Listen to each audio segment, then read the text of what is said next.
Okay, hi Emily and Martha. Since PK's been sitting in my lap, I'll let you say hi to him as well. And we'll continue on in the Jungle Book. So I'm going to read 10 pages, because I figured if I keep reading the chapters as I have, the book won't last very long. But anyways, starting at page 32.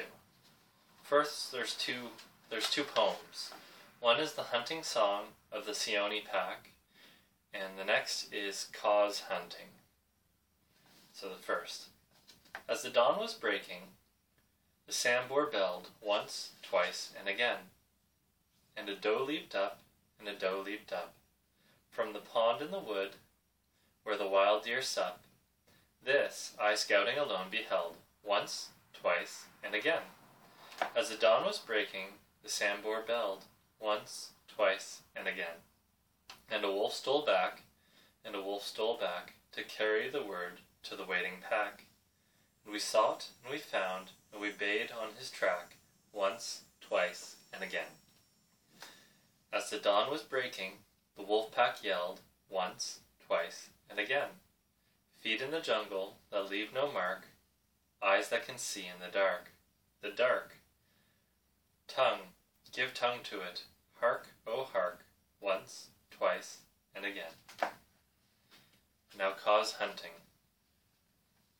His spots are the joy of the leopard. His horns are the buffalo's pride. Be clean, for the strength of the hunter is known by the gloss of his hide. If you find that the bullock can toss you, or the heavy brown Sambor can gore, you need not stop work to inform us. We knew it 10 seconds before. Oppress not the cubs of the stranger, but hail them as sister and brother. For though they are little and fubsy, it may be the bear is their mother. There is none like to me, says the cub, in the pride of his earliest kill. But the jungle is large, and the cub he is small. Let him think, and be still. Maxims of Baloo. All that is told here happened some time before Mowgli was turned out of the Seoni wolf pack, or revenged himself on Shere Khan the tiger. It was in the days when Baloo was teaching him the law of the jungle. The big, serious old brown bear was delighted to have so quick a pupil, for the young wolves will only learn as much of the law of the jungle as applies to their own pack and tribe, and run away as soon as they can to repeat the hunting verse. Feet that make no noise, eyes that can see in the dark, ears that can hear the winds and their lairs, and the sharp white teeth. All these things are the marks of our brothers, except Tabaki, the jackal, and the hyena, whom we hate. But Mowgli, as a man-cub, had to learn a great deal more than this. Sometimes Bagheera, the Black Panther, would come lounging through the jungle to see how his pet was getting on, and would purr with his head against a tree while Mowgli recited the day's lesson to Baloo. The boy could climb almost as well as he could swim, and swim almost as well as he could run. So Baloo, the teacher of the law, taught him the wood and the water laws, how to tell a rotten branch from a sound one, how to speak politely to the wild bees when he came upon a hive of them 50 feet above ground, what to say to Mang, the bat, when he disturbed him in the branches at midday, and how to warn the water snakes in the pools before he splashed down among them. None of the jungle people likes being disturbed, and all are very ready to fly at an intruder. Then, too, Mowgli was taught a stranger's hunting call, which must be repeated aloud till it is answered. Whenever one of the jungle people hunt outside his own grounds, it means translated, "Give me leave to hunt here, because I am hungry." And the answer is, "Hunt then for food, but not for pleasure." All this will show you how much Mowgli had to learn by heart, and he grew very tired of saying the same thing over 100 times. But as Baloo said to Bagheera one day, when Mowgli had been cuffed and run off in a temper, a man-cub is a man-cub, and he must learn all the law of the jungle. But think how small he is, said the Black Panther, and who would have spoiled Mowgli if he had his own way? How can this little head carry all day long talk? Is there anything in the jungle too little to be killed? No, that is why I teach him these things, and that is why I hit him very softly when he forgets. Softly? What dost thou know of softness, old Iron Feet? Bagheera grunted. His face is all bruised today by thy softness. Ugh! Better he should be bruised from head to foot by me, who love him, than that he should come to harm through ignorance, Baloo answered very earnestly. I am now teaching him the master words of the jungle that shall protect him with the birds and the snake people, and all that hunt on 4 feet except his own pack. He can now claim protection if he will only remember the words, from all in the jungle. Is not that worth a little beating? Well, look to it, then, that thou dost not kill the man-cub. He is no tree trunk to sharpen thy blunt claws upon. But what are those, master? Words? Am I more likely to give help than to ask it? Bagheera stretched out one paw and admired the steel blue, ripping chiseled talons at the end of it. Still, I should like to know. I will call Mowgli, and he shall say them, if he will. Come, little brother. My head is ringing like a bee-tree, said a sullen little voice over their heads, and Mowgli slid down a tree trunk very angry and indignant, adding, as he reached the ground, I come for Bagheera, and not for thee, fat old Baloo. That is all one to me, said Baloo, though he was hurt and grieved. Tell Bagheera, then, the master words of the jungle that I have taught thee this day. Master words for which people, said Mowgli, delighted to show off.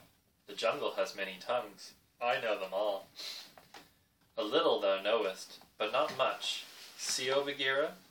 They never thank their teacher. Not one small wolfling has ever come back to thank old Baloo for his teachings. Say the word for the hunting people. Then, great scholar, we be one blood, ye and I, said Mowgli, giving the words the bare accent which all the hunting people use. Good. Now for the birds.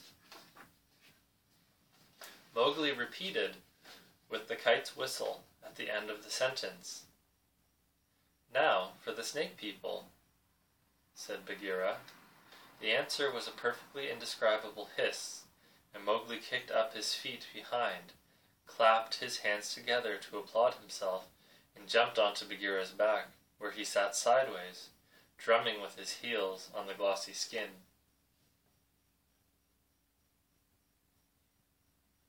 And making the worst faces he could think of at Baloo.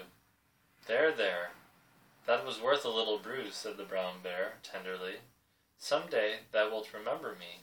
Then he turned aside to tell Bagheera how he had begged the master words from Hathi, the wild elephant, who knows all about these things, and how Hathi had taken Mowgli down to a pool to get the snake word from the water snake, because Baloo could not pronounce it, and how Mowgli was now reasonably safe against all accidents in the jungle, because neither snake, bird, nor beast would hurt him.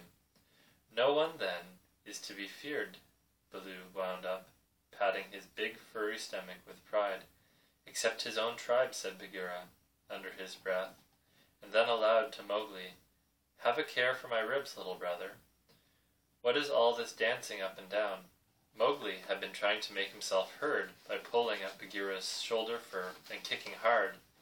When the two listened to him, he was shouting at the top of his voice, And so I shall have a tribe of my own, and lead them through the branches all day long. What is this new folly, little dreamer of dreams, said Bagheera. Yes, and throw branches and dirt at old Baloo, Mowgli went on. They have promised me this. Ah! Woof!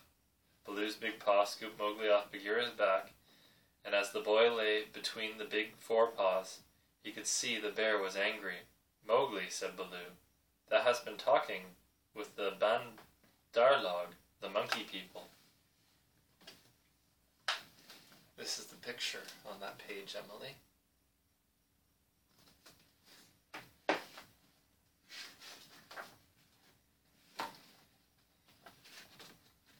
Mowgli looked at Bagheera to see if the panther was angry too, and Bagheera's eyes were hard as jade stones. "Thou hast been with the monkey people, the grey apes, the people without a law, the eaters of everything. That is a great shame." "When Baloo hurt my head," said Mowgli, he was still on his back, "I went away, and the grey apes came down from the trees and had pity on me. No one else cared." He snuffled a little. "The pity of the monkey people," Baloo snorted. "The stillness of the mountain stream, the cool of the summer sun, and then, Man cub? And then they gave me nuts and pleasant things to eat, and they carried me in their arms up to the top of the trees, and I said I was their blood brother, except that I had no tail, and should be their leader some day." "They have no leader," said Bagheera. "They lie. They have always lied. They were very kind, and bade me come again. Why have I never been taken among the monkey people? They stand on their feet as I do. They do not hit me with their hard paws. They play all day. Let me get up, bad Baloo. Let me up. I will play with them again." "Listen, Man cub," said the bear, and his voice rumbled like the thunder on a hot night. "I have taught thee all the law of the jungle for all the peoples of the jungle, except the monkey folk who live in the trees. They have no law. They are outcasts. They have no speech of their own, but they use the stolen words which they overhear when they listen and peep and wait up above in the branches. Their way is not our way. They are without leaders. They have no remembrance. They boast and chatter and pretend that they are a great people, about to do great affairs in the jungle. But the falling of a nut turns their minds to laughter, and all is forgotten. We of the jungle have no dealings with them. We do not drink with the monkeys where the monkeys drink. We do not gather where the monkeys go. We do not hunt where they hunt. We do not die where they die. Hast thou ever heard me speak of the Bandarlog till today?" "No," said Mowgli in a whisper. For the forest was very still now. Baloo had finished. The jungle people put them out of their mouths and out of their minds. They are very many evil, dirty, shameless, and they desire, if they have any fixed desire, to be noticed by the jungle people. But we do not notice them, even when they throw nuts and filth on our heads." He had hardly spoken when a shower of nuts and twigs splattered down through the branches, and they could hear coughings and howlings and angry jumpings high up in the air among the thin branches. "The monkey people are forbidden," said Baloo. "Forbidden to the jungle people, remember." "Forbidden," said Bagheera, "but I still think Baloo should have warned thee against them. How was I to guess he would play with such dirt? The monkey people. Fuh!" A fresh shower came down on their heads, and the two trotted away, taking Mowgli with them. What Baloo had said about the monkeys was perfectly true. They belonged to the tree-tops, and as beasts very seldom look up, there was no occasion for the monkeys and the jungle people to cross each other's path.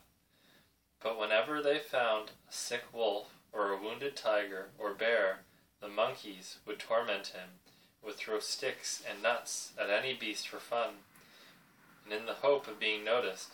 Then they would howl and shriek senseless songs, and invite the jungle people to climb up their trees and fight them, or would start furious battles over nothing among themselves, and leave the dead monkeys where the jungle people could see them.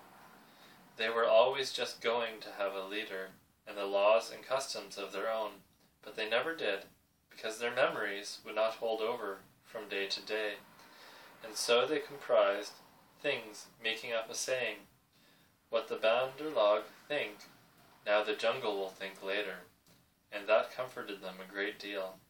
none of the beasts could reach them. But on the other hand, none of the beasts would notice them.